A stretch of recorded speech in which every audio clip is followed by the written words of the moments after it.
താമരശ്ശേരി ചുങ്കത്തെ മത്സ്യ മാർക്കറ്റിൽ രണ്ടാമതും ആക്രമണം നടത്തിയ കൊട്ടേഷൻ സംഘം പിടിയിലായി. മാർക്കറ്റ് ഉടമ ഷബീറിന്റെ പരാതിയിൽ CCTV കേന്ദ്രീകരിച്ച് പോലീസ് നടത്തിയ അന്വേഷണത്തിനൊടുവിലാണ് പ്രതികൾ പിടിയിലായത്. മത്സ്യ മാർക്കറ്റും ഓഫീസും വാഹനവും ഉൾപ്പെടെ അടിച്ചു തകർത്തവരാണ് പോലീസ് പിടിയിലായത്.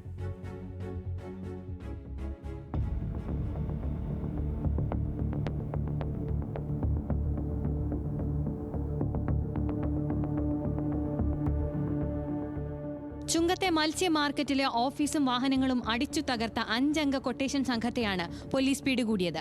നിരവധി ക്രിമിനൽ കേസുകളിൽ പ്രതി ചേർക്കപ്പെട്ട താമരശ്ശേരി സ്വദേശികളായ സാക്കിർ ഹുസൈൻ, അഷ്കർ, പൂവാട്ടുപൊയിൽ ഹമീദ്, LK ഷമീർ എന്നിവരാണ് പിടിയിലായത്. മാർക്കറ്റ് ഉടമ ഷബീറിന്റെ പരാതിയെ തുടർന്ന് സ്ഥാപനത്തിലെ CCTV കേന്ദ്രീകരിച്ച് പോലീസ് നടത്തിയ അന്വേഷണത്തിലാണ് അക്രമികൾ വലയിലായത്.